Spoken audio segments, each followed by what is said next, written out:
Boa noite, é uma alegria estarmos juntos para adorar e glorificar o nome do Senhor Jesus Cristo, e temos estudado que a ressurreição de Jesus traz sentido para a nossa vida. Se você ainda não creu no Senhor Jesus Cristo, repense a vida, arrependa-se dos seus pecados, porque se você não creu em Jesus, você não vai ressuscitar quando o Senhor Jesus Cristo voltar. Essa é a nossa grande certeza, grande esperança, grande fé, porque Jesus morreu numa cruz e ressuscitou ao terceiro dia.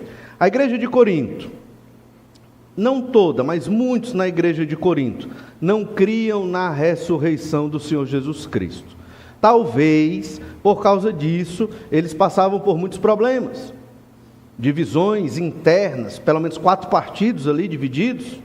Eram soberbos, eram crentes infantis, eles criavam confusão até na celebração da ceia do Senhor.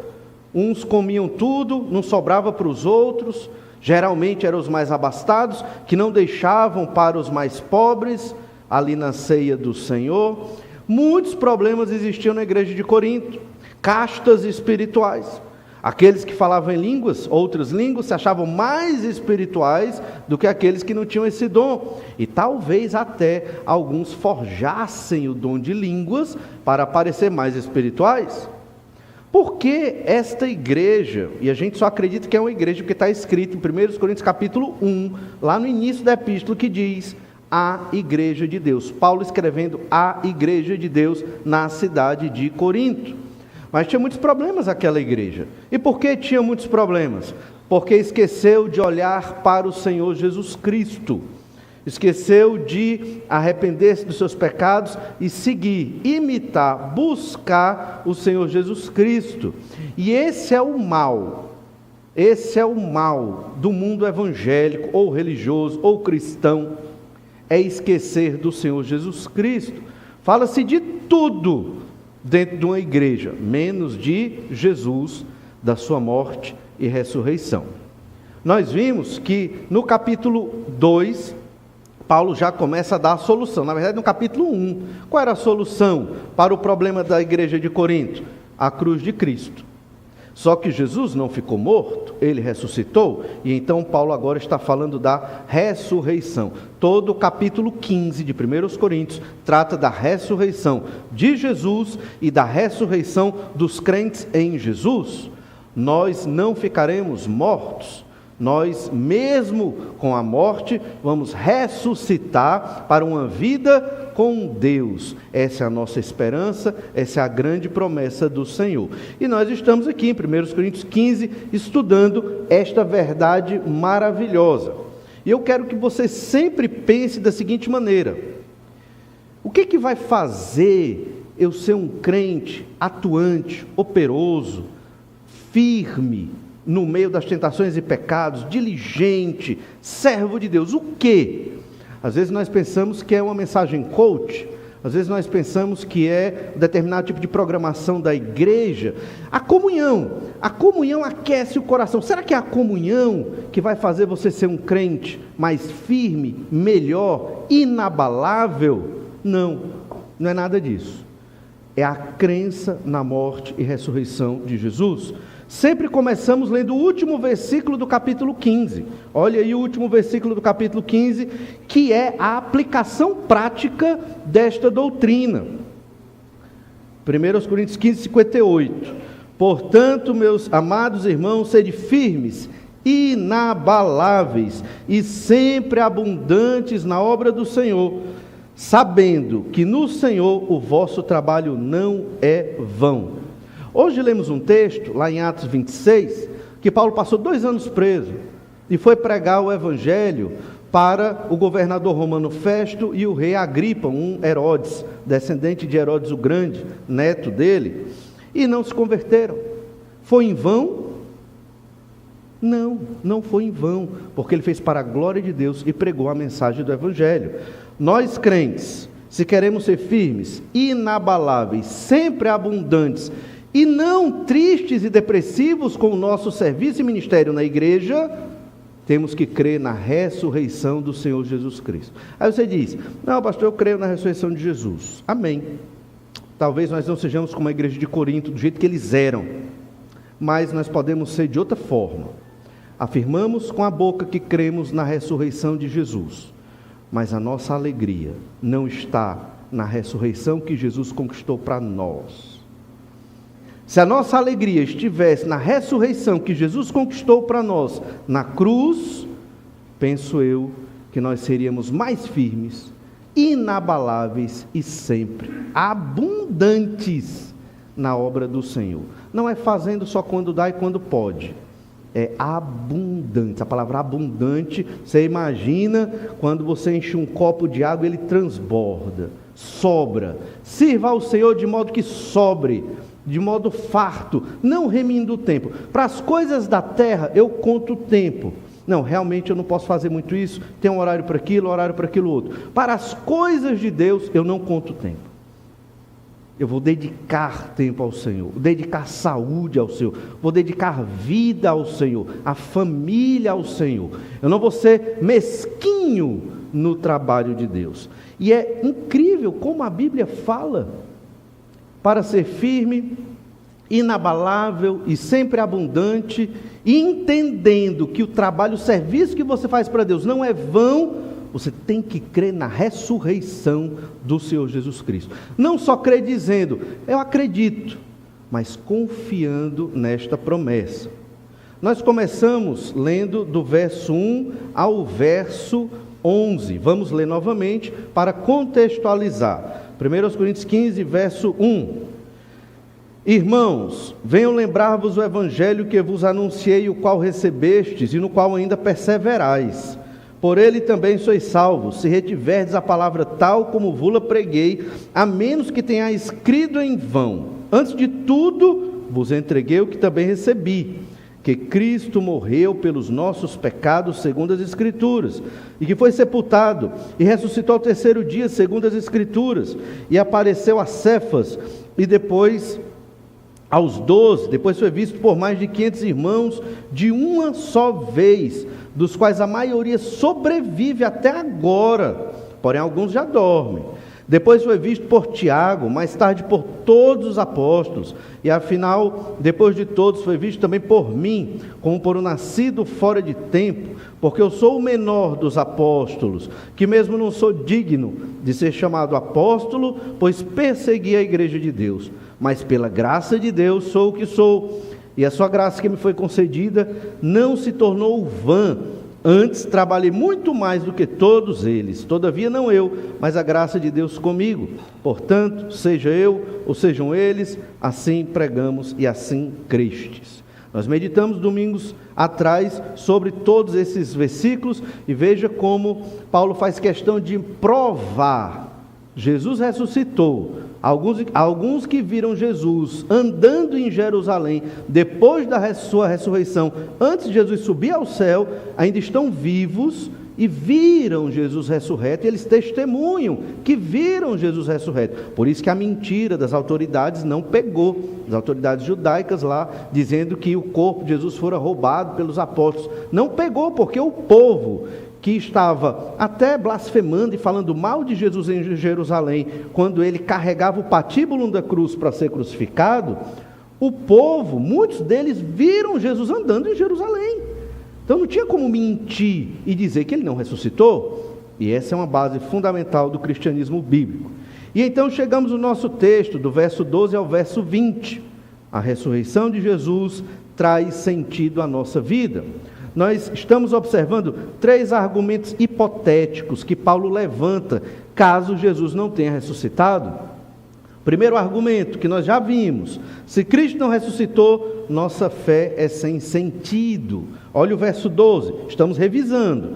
Verso 12: ora, se é corrente pregar-se que Cristo ressuscitou dentre os mortos, como pois afirmam alguns dentre vós, que não há ressurreição de mortos? E se não há ressurreição de mortos, então Cristo não ressuscitou? E se Cristo não ressuscitou, é vã a nossa pregação e vã a vossa fé, e somos tidos por falsos testemunhas de Deus, porque temos asseverado contra Deus que Ele ressuscitou a Cristo, ao qual ele não ressuscitou, se é certo que os mortos não ressuscitam. Então vimos nesses versículos esse argumento hipotético de Paulo para provar a ressurreição de Jesus. Se Cristo não ressuscitou, nossa fé é sem sentido, ou seja, tudo que fazemos aqui é inútil, é vazio, é perda de tempo. É melhor você estar em casa assistindo TV, é melhor você estar passeando, é melhor você estar dormindo ou fazendo qualquer coisa. Se Jesus não ressuscitou, não tem sentido ser crente em Jesus, não tem sentido.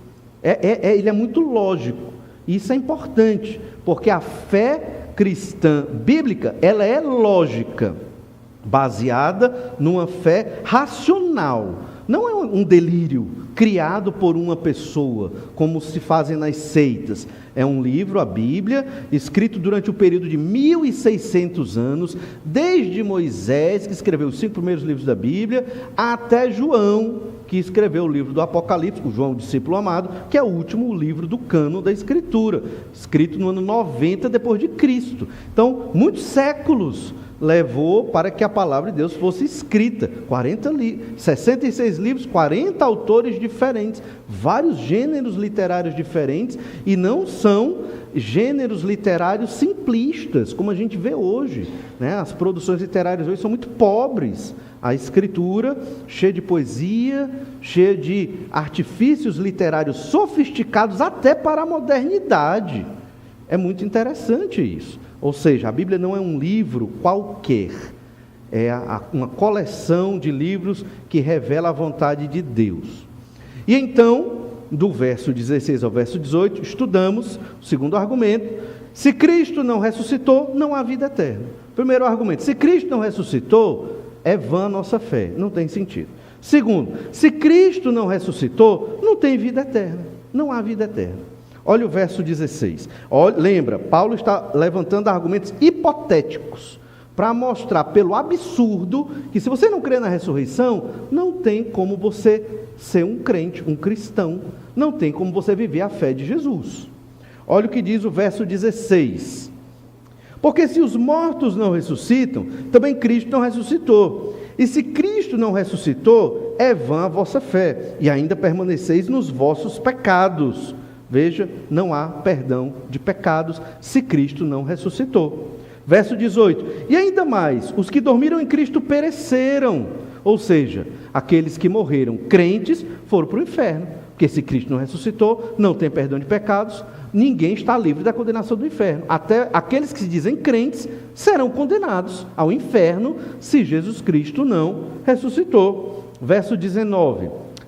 Até o verso 18. E ainda mais, os que dormiram em Cristo pereceram. Se Cristo não ressuscitou, não há vida eterna. Se o Senhor Jesus não ressuscitou, a nossa fé não tem sentido, não existe vida eterna, porque vida eterna é ressuscitar e viver com o Senhor no novo céu e nova terra por toda a eternidade. Aqueles que morreram hoje e estão com Jesus, estão lá aguardando a ressurreição, não estão dormindo, estão muito bem acordados, mas no estágio intermediário, aguardando a ressurreição do corpo e aguardando a transformação deste planeta no novo céu e nova terra, como é dito lá em Isaías 65, em Apocalipse 21 e 22. Terceiro e último argumento: se Cristo não ressuscitou, não há felicidade. Esse argumento é mais aqui para hoje. Se Cristo não ressuscitou, não há felicidade. Por quê? Porque não há esperança. Felicidade vem pela esperança. Eu espero um dia ter um trabalho que me dê toda a condição de vida para eu viajar, comprar o que eu quiser e fazer o que eu quiser. Essa expectativa, essa esperança de ter esse trabalho e esse dinheiro gera felicidade, ou pelo menos alguns acham que gera felicidade, só que não, né?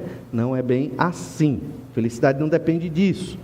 Mas veja bem, felicidade tem tudo a ver com esperança. Se Cristo não ressuscitou, não há felicidade. É o que Paulo vai argumentar agora no verso 19.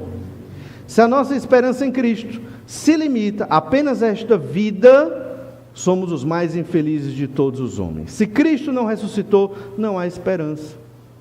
Se a minha esperança é ser feliz aqui, com as coisas desta terra, a Bíblia diz que eu sou o mais infeliz de todos os homens.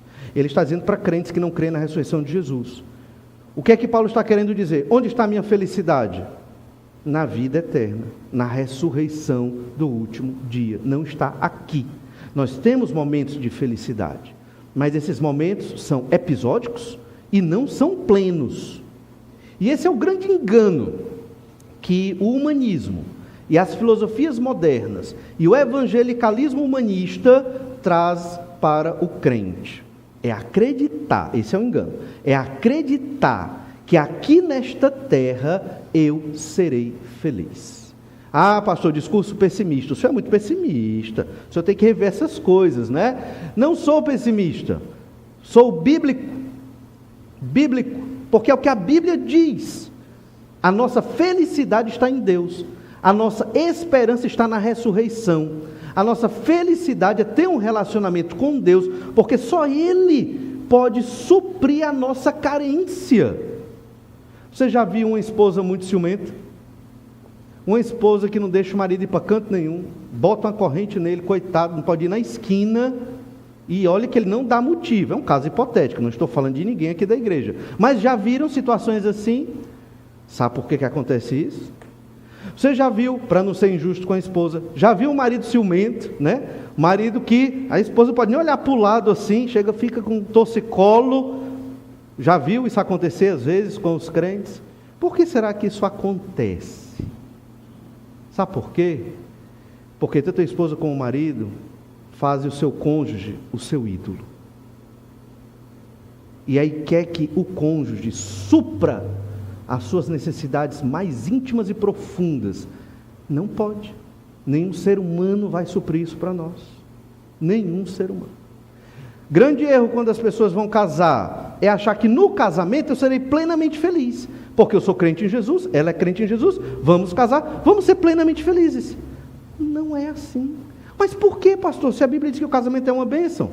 Porque tudo está corrompido pelo pecado. Vamos ser felizes? Sim. O casamento é uma bênção? Sim. Ser crente é maravilhoso? Sim. Mas ainda somos pecadores. Nada é perfeito. Nada, nada, nada.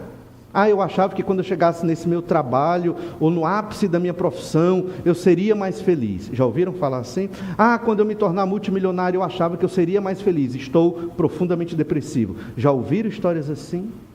Porque nada realiza o ser humano, nada. A profissão não vai te realizar. Você vai atingir o ápice da sua profissão e você não vai se sentir realizado. O casamento não vai te realizar. Não estou dizendo que é ruim, é maravilhoso, mas não vai realizar plenamente. Por quê? Porque você é pecador, ela é pecadora.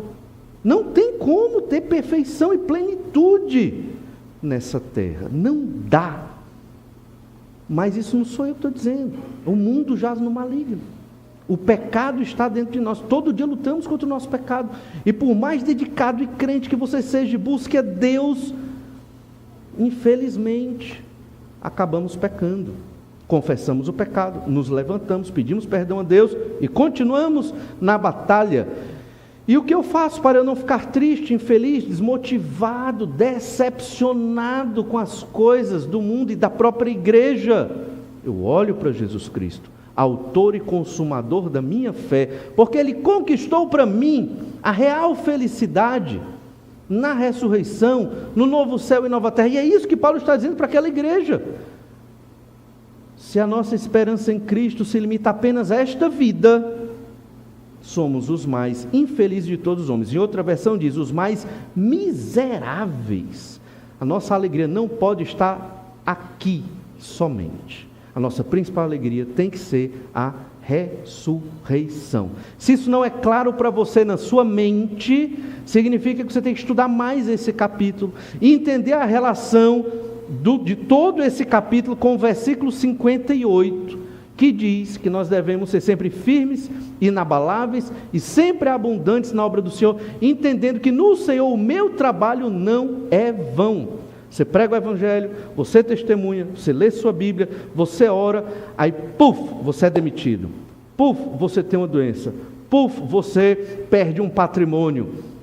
Você olha para Deus e diz, Senhor, te sirvo tão bem, tão dedicado, não falta um culto, leio minha Bíblia todo dia, prego o Evangelho, faço discípulos para ti, por que o Senhor fez isso para mim? Aí começa o desânimo, né?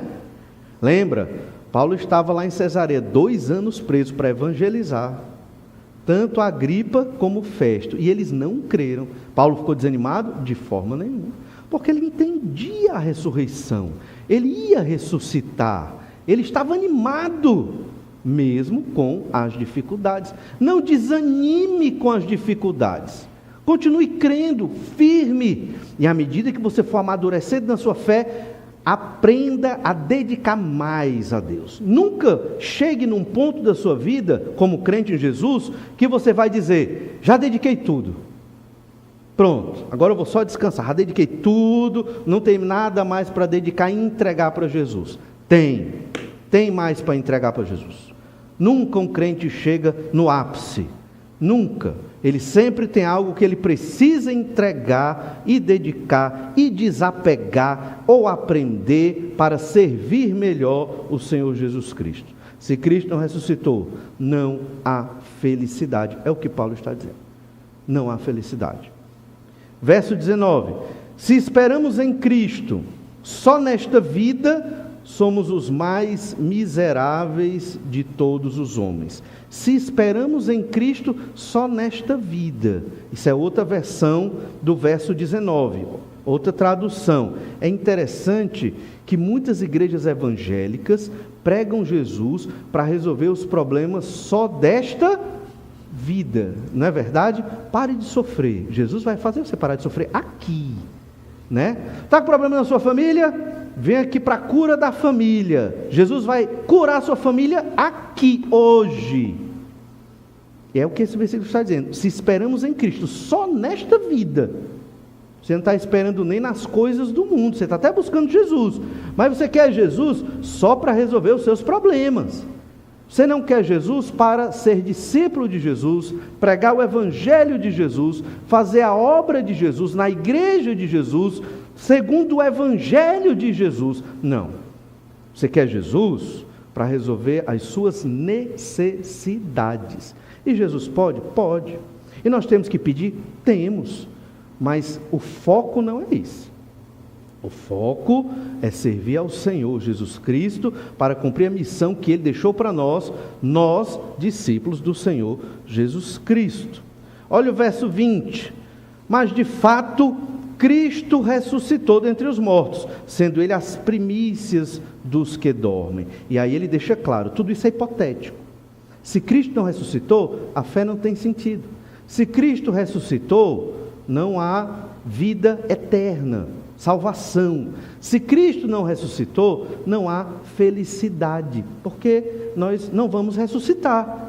Só que nós vamos ressuscitar. Por quê? É o que diz o verso 20. De fato, Cristo ressuscitou dentre os mortos, sendo Ele as primícias. E aqui é uma alusão à figura veterotestamentária que fala de você ofertar as primícias para Deus. Quando você tinha uma plantação, a primeira colheita, que era a melhor, normalmente naquela época, você ofertava 10% dessa colheita para Deus, as primícias. Ou seja, você dava para Deus o melhor. Jesus é o melhor da ressurreição.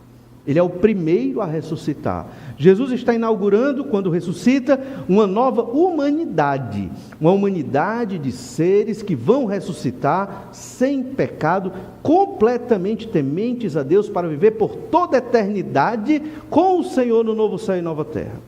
Irmãos, é isso que fundamenta a nossa fé. É isso que nos anima.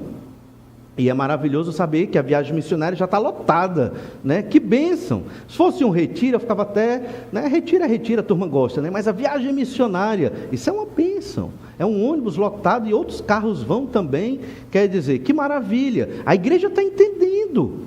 Essa é a ideia, esse é o trabalho, esse é o serviço, essa é a visão.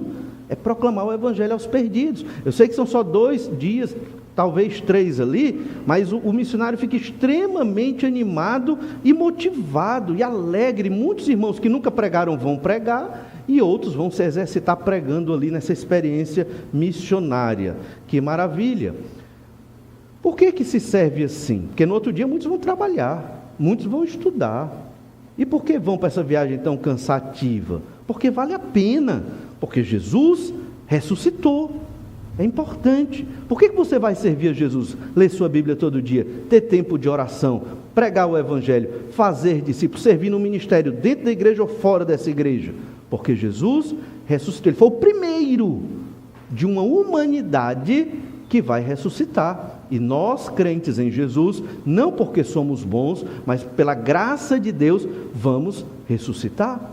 E vamos estar com o Senhor por toda a eternidade.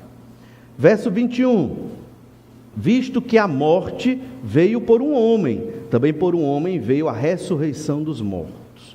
Por Adão, primeiro ser humano ali, veio a morte. Eva pecou, Adão pecou posteriormente, desobedecendo a lei de Deus, não comendo do fruto, que Deus disse não coma, mas o responsável era o homem. O responsável era o homem, e ele é marcado na Bíblia até hoje como aquele que introduziu o pecado e, consequentemente, a morte. A gente falou muito da morte no outro domingo. É importante entender a morte. Às vezes a gente pensa que a morte é só física, mas não. Você lembra quando você era bem jovem, eu vendo lá os jovens ajudando ali no retiro, a energia deles, eu não consigo mais, infelizmente. Eu sou jovem, mas não tanto. Ter aquela energia que eles têm para estar acompanhando as crianças, que por sinal tem mais energia ainda, né? Tem mais energia ainda. Tanto homens como mulheres, quando a idade vai passando, e você percebe que o seu joelho trava e as suas costas doem, sabe o que é isso? É a morte. Fico triste ao falar, mas é a morte. A morte está chegando. Não é verdade? Não sei por que vocês estão rindo, era para estar chorando. Mas é a morte. A morte não é só aquele dia. É quando o joelho trava, as costas doem. Aí vai piorando. Aí esquecemos as coisas. Não é assim que acontece? Está chegando. É verdade, né? E se você não creu em Jesus, o que vai acontecer? Entende? Jesus morreu na cruz e ressuscitou para nós termos vida mesmo na morte. João 11:25 diz assim: disse-lhe Jesus, aqui Jesus falando com Marta sobre Lázaro, disse Jesus: eu sou a ressurreição e a vida, quem crê em mim, ainda que morra, viverá, e todo que vive em mim, todo que vive e crê em mim, não morrerá eternamente. Crês isto? Então você tem a morte todo dia, você está morrendo um pouco. Você tem a morte física, naquele dia seu corpo morre. Você tem a morte eterna, o inferno de fogo. Está na Bíblia Sagrada. A gente fala isso porque é a verdade. E Jesus está dizendo: Lázaro morreu, mas quem crê em mim ainda está vivo. Aqueles que já morreram, nossos irmãos e muitos dos personagens da Escritura, crentes em Jesus, que já morreram, estão com Jesus hoje, vivos, aguardando a ressurreição. Lá em Mateus 22:31, quando Jesus estava explicando aos saduceus sobre a ressurreição, os saduceus eram aqueles de onde vinham os sacerdotes de Israel nesse período, primeiro século, eles não criam na ressurreição, nem em milagres, nem nessas coisas. Olha o que diz Mateus 22:31. E quanto à ressurreição dos mortos, não tendes lido o que Deus vos declarou? Eu sou o Deus de Abraão, o Deus de Isaque e o Deus de Jacó. Ele não é Deus de mortos, e sim de vivos. Jesus está citando aqui para os saduceus, Êxodo capítulo 3, quando Deus se revela a Moisés, e Deus diz a Moisés: eu sou o Deus de Abraão, de Isaque e de Jacó. Se você lê a Bíblia e sabe um pouco de cronologia, você sabe que Abraão, Isaque e Jacó já tinham morrido há séculos. Mas Deus está dizendo: eu sou o Deus de Abraão, de Isaque e de Jacó. Ou seja, eles estão vivos aqui comigo, Abraão, Isaque e Jacó. Naquela história que Jesus conta em Lucas 16, do 19 em diante, do rico e do Lázaro, quem aparece na história? Abraão, vivo lá com o Senhor, não é verdade? Então, Todos aqueles que morreram com Cristo estão vivos, aguardando a ressurreição. Jesus ensina isso, ensinou no Evangelho de João, Mateus, em outros textos também. Ou seja, essa é a nossa grande esperança. O apóstolo Paulo, ele deixou tudo. Ele nem quis casar novamente, porque ele sabia que se tivesse casado, ele teria a obrigação de cuidar da sua família, como homem. Ele decidiu viver só. Mas por quê? Para dedicar toda a sua vida na obra de Deus. Toda a sua vida, ele queria dedicar cada instante e cada momento. O que motivou Paulo a fazer isso? Olha Filipenses 3, verso 8. Filipenses 3, 8 diz assim: sim, deveras considero tudo como perda, por causa da sublimidade do conhecimento de Cristo Jesus, meu Senhor, por amor do qual perdi todas as coisas, e as considero como refúgio para ganhar a Cristo. Então Paulo considera tudo como lixo, refúgio é lixo.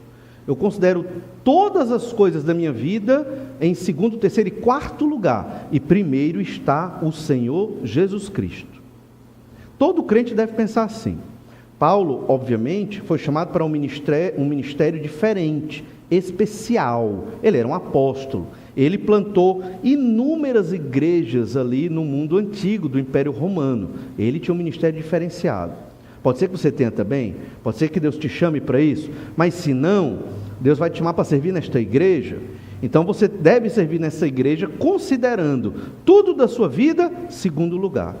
E primeiro, Jesus Cristo. Seu trabalho, sua posição, seu recurso, seu patrimônio, sua felicidade, tudo que você tem, sua família, segundo lugar. Primeiro, Jesus Cristo. Paulo fez isso. Olha o verso 9. E ser achado nele, não tendo justiça própria. Paulo diz, eu não tenho justiça própria. O que significa isso? Eu não tenho nada que me justifique diante de Deus. Eu não tenho nada que eu faça que diga para Deus, sou bom. Continuando na leitura do verso 9. E ser achado nele, não tendo justiça própria, que procede de lei, senão a que é mediante a fé em Jesus Cristo, a justiça que procede de Deus. Paulo entendia, a justiça que vem de Deus, que é Jesus morrer numa cruz e ressuscitar, essa justiça me garante diante de Deus, porque as obras de Jesus são imputadas na minha vida. Quando Deus olha para mim, vê Jesus, não vê eu, Valnei, pecador. Por isso que Deus me aceita. Por isso que Deus me recebe e recebe você que creu em Jesus.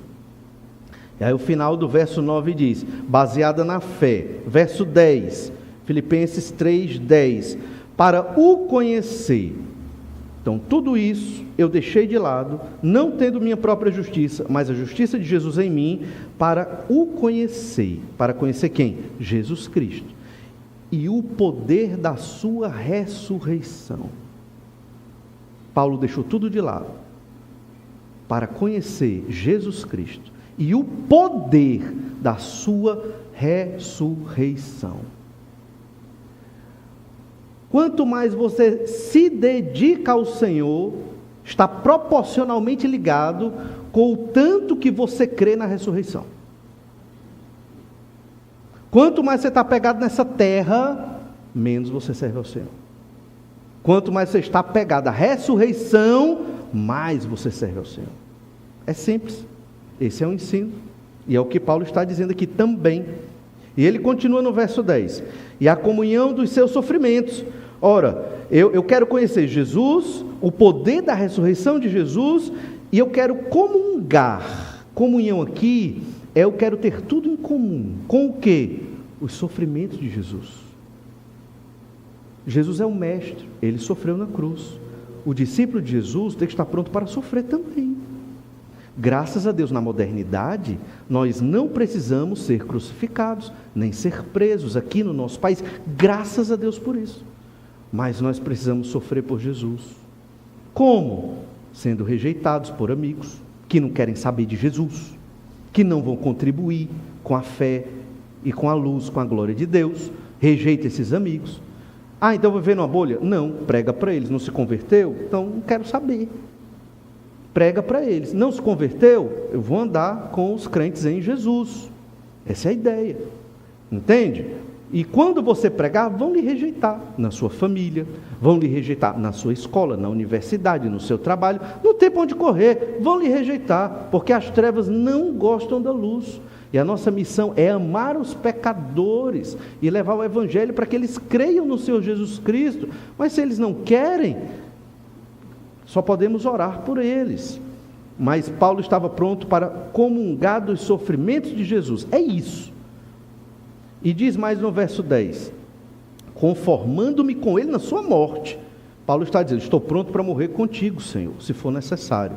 E o verso 11: para de algum modo alcançar a ressurreição dentre os mortos. 2 vezes ele fala: eu quero conhecer o poder da ressurreição de Jesus, eu quero alcançar a ressurreição dentre os mortos. O que motivou Paulo a deixar tudo em segundo lugar? A sua fé na ressurreição dos mortos. Porque Jesus ressuscitou, todo aquele que creu em Jesus vai ressuscitar. Estou cansado para ir à igreja hoje, acho que não vou. Você não está sofrendo por Jesus. Dá trabalho ir para a igreja, você não está sofrendo por Jesus. Ah, meu vizinho quer um estudo bíblico, mas eu acho que eu não tenho condição. Você não está sofrendo por Jesus. Não tenho tempo de ler a Bíblia, de orar ou qualquer outra coisa. Você não está sofrendo por Jesus. Essas coisas mínimas é o sofrimento do crente moderno. É tão pequeno, mas é o que todos nós enfrentamos e sucumbimos. E aí não sabemos porque lá na frente ficamos decepcionados com a igreja, decepcionados com o pastor, decepcionados com Jesus. Por quê? Por quê? É porque você não está crendo. Você não está crendo na ressurreição do Senhor Jesus Cristo.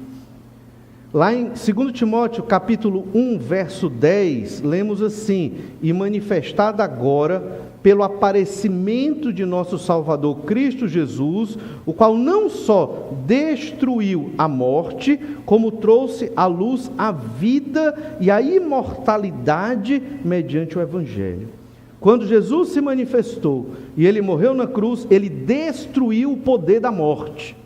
Quando eu falei que a gente morre todo dia, é para você entender o poder da morte.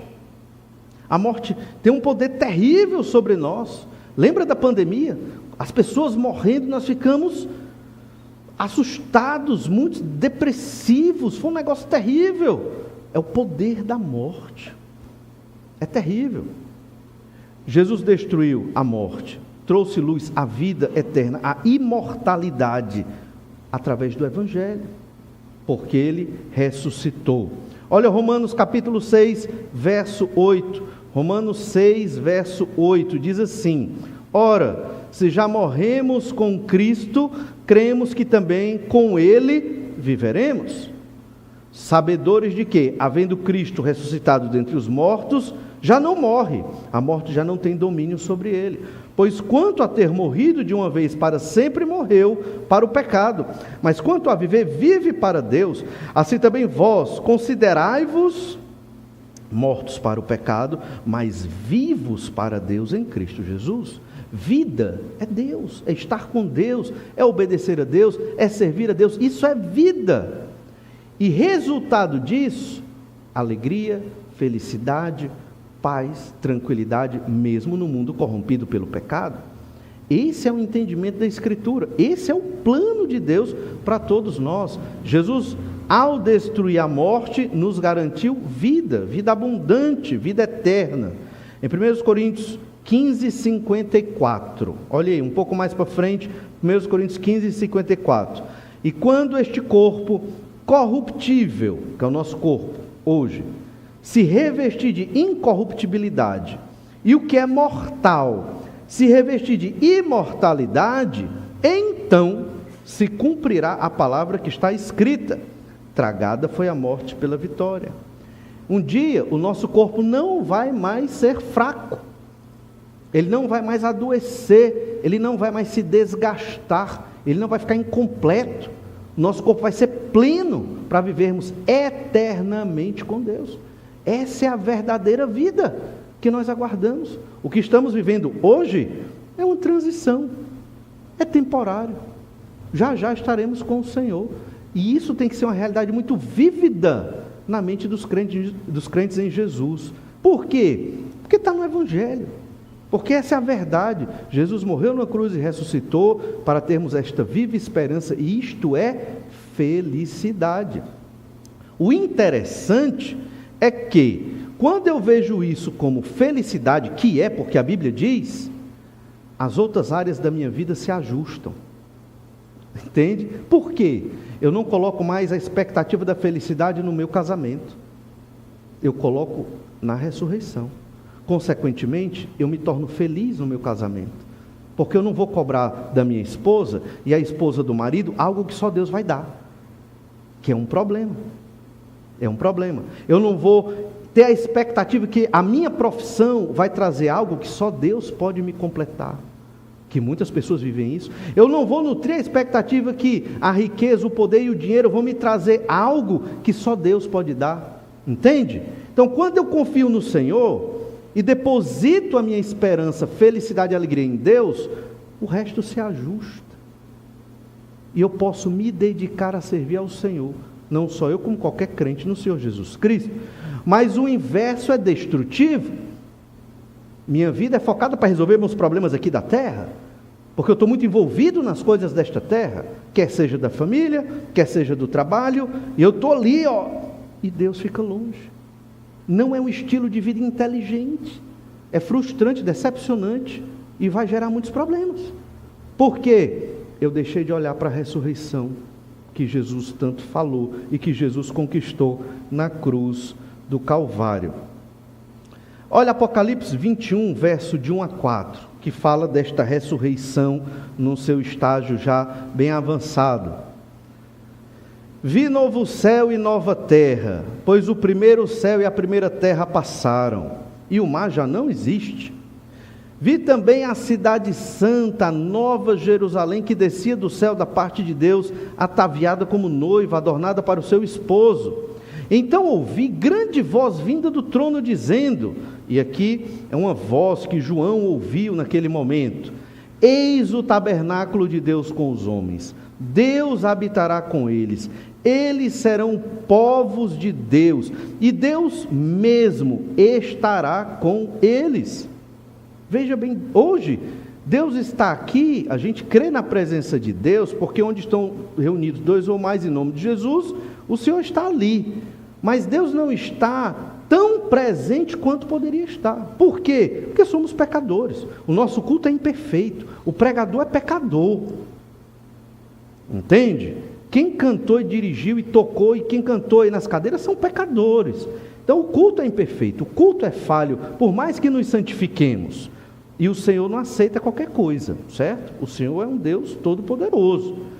Mas nesse dia, Deus vai descer de onde Ele está e vai pisar nesta terra e vai viver aqui conosco. Já pensou? Que coisa incrível! E diz mais no texto bíblico, verso 4: e lhes enxugará dos olhos toda lágrima. O seu sofrimento, o choro que às vezes você faz em secreto, porque ninguém pode saber, Deus vai cuidar de você. Não sei exatamente como vai enxugar tantas lágrimas de tantos olhos, mas o Senhor vai fazer isso. E não precisaremos mais chorar e sofrer o que sofremos hoje.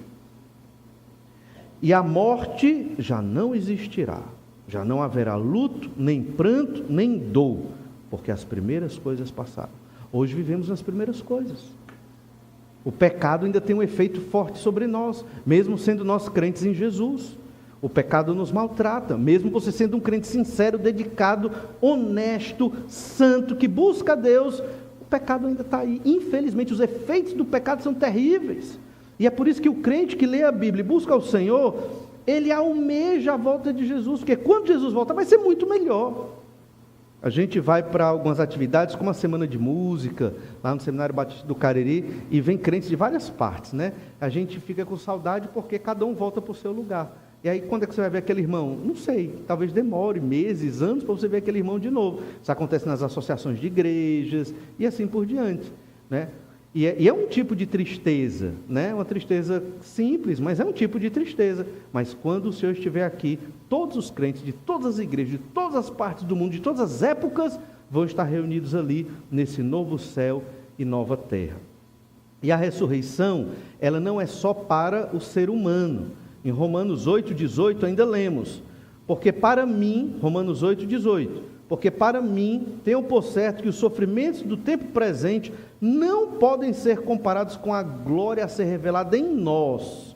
A ardente expectativa da criação aguarda a revelação dos filhos de Deus, pois a criação está sujeita à vaidade, não voluntariamente, mas por causa daqueles que a sujeitou, na esperança de que a própria criação será redimida do cativeiro da corrupção para a liberdade da glória dos filhos de Deus, porque sabemos que toda a criação, a um só tempo, geme e suporta angústias até agora. Os filhos de Deus vão se manifestar, quer dizer que os crentes vão ressuscitar. E naquele dia, a criação vai ressuscitar. Ela geme. Então você imagina que no novo céu e nova terra existirá uma criação semelhante à que tem hoje, mas muito melhor. Animais, talvez, né? E tem alguns textos de Isaías fala, né, que pelo menos no milênio, ou talvez até no estado eterno, existam animais também. Entende? Só que não serão corrompidos pelo pecado. Então você vai poder brincar com um leão, digamos, e não vai perder o seu braço, a sua vida. Isso pode acontecer, pelo menos é o que o texto sugere.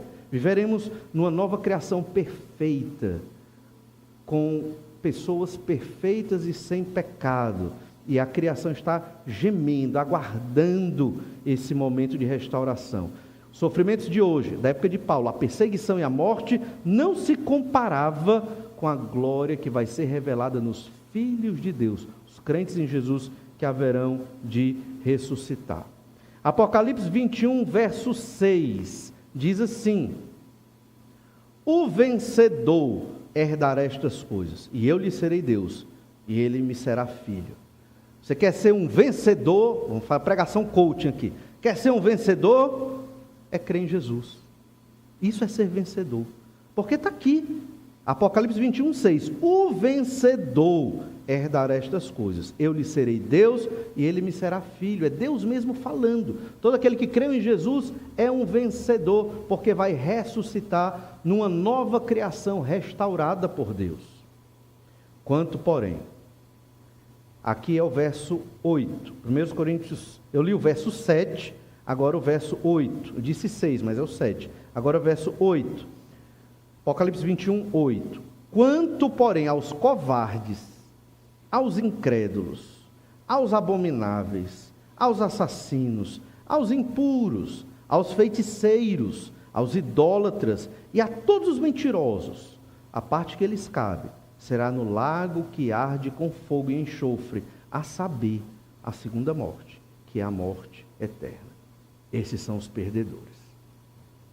O Evangelho está aí, para que todo aquele que crê no Senhor Jesus seja salvo, arrependido dos seus pecados. Ser vencedor para Deus não é ser o melhor, não é ganhar a corrida, mas é crer em Jesus como seu Senhor e Salvador. Nesse sentido, todos nós somos vitoriosos em Cristo e aguardamos a nossa ressurreição. Isso nos traz alegria e deve nos trazer o preenchimento e a felicidade.